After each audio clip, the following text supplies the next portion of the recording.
गीता पढ़ने से क्या लाभ होता है? गीता में भगवान श्री कृष्ण ने रणभूमि में अर्जुन को जो ज्ञान दिया था वह गीता में बताया गया है। गीता में कुल 18 अध्याय हैं और आइए जानते हैं गीता पढ़ने के लाभ। श्री गीता उपनिषदों का सार है। महाभारत युद्ध के समय रणभूमि में भगवान श्री कृष्ण ने अर्जुन को जो ज्ञान दिया था वह गीता में बताया गया है।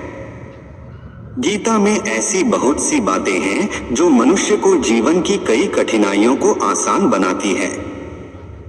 इतना ही नहीं, गीता पढ़ने पर मनुष्य को बहुत सी नई जानकारियां भी मिलती है। साथ ही हर अध्याय के नियमित पाठ का अपना लाभ और महत्व है। भगवान शिव ने देवी पार्वती को गीता के पहले अध्याय के पाठ का महत्व जो बताया है वही यहाँ आपके लिए प्रस्तुत है। लेकिन गीता के पहले अध्याय के महत्व को जानने से पहले जान लीजिए श्रीमद् भगवद गीता के प्रथम अध्याय की खास बातें। गीता के पहले अध्याय का नाम अर्जुन विषाद योग है। इस अध्याय में कुरुक्षेत्र के मैदान में उपस्थित बंधुओं और संबंधियों को सामने देखकर अर्जुन के मन में उठे विषाद और मनस्थिति का वर्णन किया गया है, जिसे संजय धृतराष्ट्र को बताते हैं। गीता के प्रथम अध्याय के पाठ का लाभ और महत्व। एक समय पार्वती जी ने पूछा है, महादेव जी, किस ज्ञान के बल पर संसार के सब लोग आपको शिव कहकर पूजते हैं? वृक्षाला ओढ़े और अपने सभी अंगों में शमशान की विभूति लगाएं, गले में सर्प और नर मुंडों की माला पहने हुए हो। इनमें तो कोई भी पवित्र नहीं, फिर आप किस ज्ञान से पवित्र माने जाते हैं? तब महादेव ने उत्तर दिया कि हे प्रिय सुनो, मैं गीता ज्ञान को अपने हृदय में धारण करने से पवित्र माना जाता हूँ। इस ज्ञान से मुझे बाहर के कर्म नहीं व्यापते। तब पार्वती जी ने कहा कि हे भगवान, जिस गीता ज्ञान की आप ऐसी स्तुति करते हैं उसके श्रवण करने से कोई कृतार्थ भी हुआ है? महादेव ने उत्तर देते हुए कहा कि इस ज्ञान को सुनकर बहुत से जीव कृतार्थ हुए हैं और आगे भी होंगे। मैं तुम्हें एक पुरातन कथा कहता हूँ, तुम सुनो। एक समय पाताल लोक में शेषनाग की शैया पर श्री नारायण जी नैन मूंदकर आनंद में मग्न थे। उस वक्त भगवान के चरण दबाते हुए लक्ष्मी जी ने पूछा, हे प्रभु, निद्रा और आलस्य तो उन पुरुषों को व्यापता है जो जीव तामसी होते हैं, फिर आप तो तीनों गुणों से अतीत हो। आप तो वासुदेव हो, आप जो नेत्र मूंद रहे हो, इससे मुझको बड़ा आश्चर्य है। नारायण जी ने उत्तर देते हुए कहा, हे लक्ष्मी, मुझको निद्रा आलस्य नहीं व्यापता। एक शब्द रूप जो भगवद गीता है उसमें जो ज्ञान है उसके आकार रूप है। यह गीता शब्द रूप अवतार है। इस गीता में यह अंग है। 5 अध्याय मेरे मुख है, 10 अध्याय मेरी भुजा है, 16वां अध्याय मेरा हृदय और मन और मेरा उदर है, 17वां अध्याय मेरी जंघा है, 18वां अध्याय मेरे चरण हैं। गीता श्लोक ही मेरी नाड़ियां हैं और जो गीता के अक्षर है वो मेरा रोम है। ऐसा मेरा शब्द रूपी जो गीता ज्ञान है उसी के अर्थ मैं हृदय में विचार करता हूँ और बहुत आनंद प्राप्त होते हूँ। लक्ष्मी जी बोली, हे श्री नारायण जी, जब श्री गीता जी का इतना ज्ञान है तो उसको सुनकर कोई जीव कृतार्थ भी हुआ है, सो मुझसे कहो। तब श्री नारायण ने कहा, हे लक्ष्मी, गीता ज्ञान को सुनकर बहुत से जीव कृतार्थ हुए हैं, सो तुम श्रवण करो। एक व्यक्ति था जो चांडालों के कर्म करता था और तेल नमक का व्यापार करता था।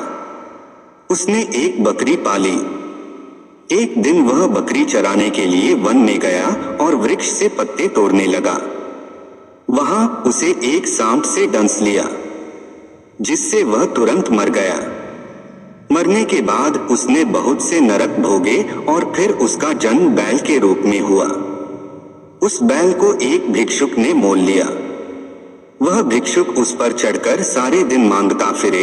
जो कुछ भिक्षा मांगकर लाता वह उसे अपने परिवार के साथ मिलकर खाता और वो बैल सारी रात द्वार पर खड़ा रहता। उसके खाने पीने का भी कोई ख्याल नहीं करता था। और सुबह होते ही बैल पर चढ़कर फिर मांगने निकल जाता। जब बहुत दिन हो गए तो वह बैल भूख से गिर गया, लेकिन उसके प्राण नहीं निकले। नगर के लोगों ने देखा और उस बैल को कोई तीर्थ का फल दे तो कोई व्रत का फल दे, तब भी उस बैल के प्राण नहीं छूटे। एक दिन गणिका आई, उसने लोगों से पूछा यह कैसी भीड़ है, तो उन्होंने कहा कि इसके प्राण नहीं निकलते, अनेक पुण्यों का फल दे रहे हैं तो भी इसकी मुक्ति नहीं होती। तब गणिका ने कहा कि मैंने जो कर्म किया है उसका फल मैंने इस बैल को दिया है। इतना कहते ही बैल की मुक्ति हो गई। तब बैल ने एक ब्राह्मण के घर जन्म लिया। पिता ने उसका नाम सुशर्मा रखा। उसके पिता ने उसे पढ़ाया लिखाया। उसको अपने पिछले जन्म की सुध थी। उसने एक दिन मन में विचार किया, जिस गणिका ने मुझे बैल की योनि से छुड़ाया था उसका दर्शन करूं।